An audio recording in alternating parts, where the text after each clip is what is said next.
ভালো প্রশ্ন করেছেন। ইংরেজি শেখার জন্য এই বিষয়গুলো খুবই গুরুত্বপূর্ণ।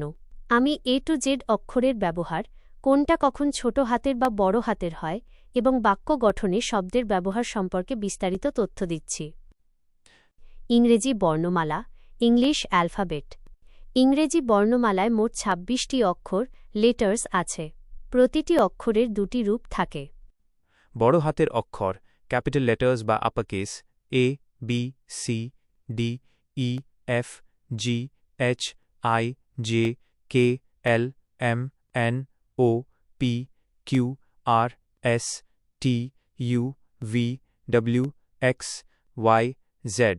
ছোট হাতের অক্ষর, স্মল লেটার্স বা lower case, A, B, C, D, E, F, G, H, I, J, K, L, M, N, O, P, Q, R, S, T, U, V, W, X, Y, Z. স্বরবর্ণ ও ব্যঞ্জনবর্ণ, ভাওয়েলস অ্যান্ড কনসোনেন্টস। ২৬টি অক্ষরের মধ্যে শব্দ তৈরির জন্য মূল দুটি ভাগ হল স্বরবর্ণ, vowels, A, E, I, O, U, মোট ৫টি।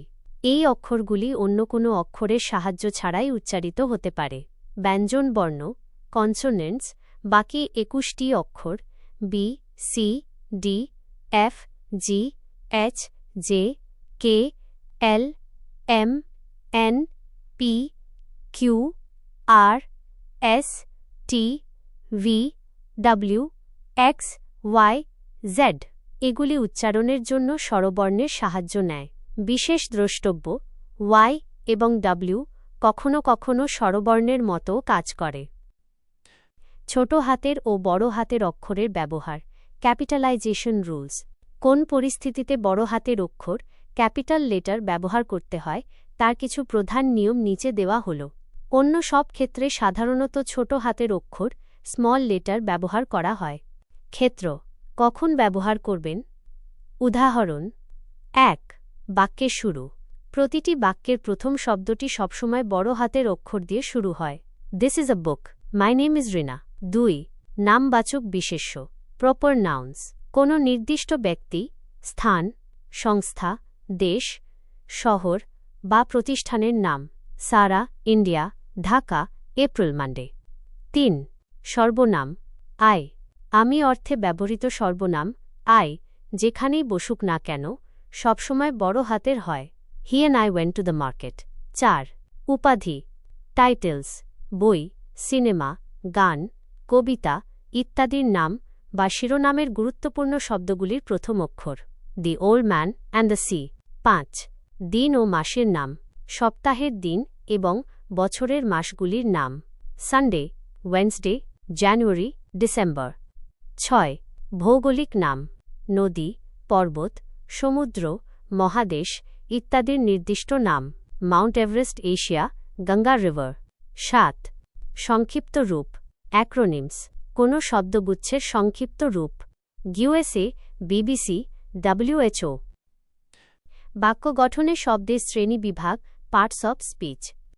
এ টু জেড অক্ষর দিয়ে তৈরি শব্দগুলিকে তাদের কাজ অনুযায়ী ব্যাকরণে ৮টি ভাগে ভাগ করা হয়, যাকে পার্টস অব স্পিচ বলা হয়।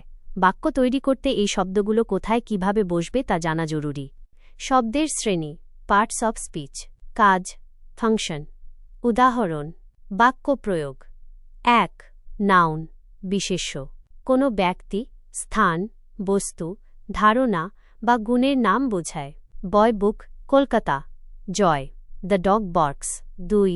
প্রোনাউন, সর্বনাম, বিশেষ্যের পরিবর্তে ব্যবহৃত হয়। আই বিশেষ্য বোঝায়, ইউ, সাববুকে, he, she, it, they, she is reading. ৩. Verb, ক্রিয়া, কোনো কাজ করা, হওয়া বা থাকা বোঝায়। Run, eat, walk, is my, have, walk, go, I play football. ৪. Adjective, বিশেষণ, নাউন বা প্রোনাউনের দোষ, গুণ, সংখ্যা বা পরিমাণ বোঝায়। গুড, বিগ, বিউটিফুল, সাগ বোঝায়।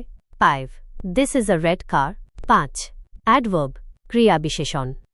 ভার্ব, অ্যাডজেক্টিভ বা অন্য অ্যাডভার্বকে বিশেষিত করে, কখন, কোথায়, কিভাবে, কতটা ইত্যাদি। কুইকলি বিশেষণ, স্লোলি বিশেষণ, ভেরি বোঝায় here, he runs fast. 6. Preposition, পদান্বয়ী অব্যয়, নাউন প্রোনাউনের সাথে বাক্যের অন্যান্য শব্দের সম্পর্ক তৈরি করে। ইনমা, কুলেভান পায়, অ্যাডভার্ব, অ্যাট বাউয়েত, ক তৈরি ক, অফ লাও, the pen is on the table. 7. Dot, conjunction, সংযোজক অব্যয়, শব্দ, শব্দগুচ্ছ বা বাক্যকে যুক্ত করে। অ্যান্ড ইজ অন দ্য ক, but goes or yeah, because, I like tea and coffee. 8. Interjection, আবেগসূচক অব্যয়, আকস্মিক অনুভূতি বা আবেগ প্রকাশ করে। Oh hurrah, alas, wow, that's amazing. বাক্য গঠনের প্রাথমিক ধারণা। সাধারণত একটি সরল ইংরেজি বাক্য নিচে দেওয়া কাঠামোটি অনুসরণ করে। উদাহরণ: Subject, noun, pronoun. Verb, kriya. Object, noun, flash, pronoun. Other words, adverb, prepositional phrase. I am reading a book now. The cat is sleeping. এখানে অবজেক্ট নেই। On the chair. এই হল ইংরেজি বর্ণমালা ও ব্যাকরণের প্রাথমিক ধারণা। আপনি যদি নির্দিষ্ট কোনো অক্ষরের শব্দ ব্যবহার করে বাক্য তৈরি করতে চান, তাহলে জিজ্ঞাসা করতে পারেন।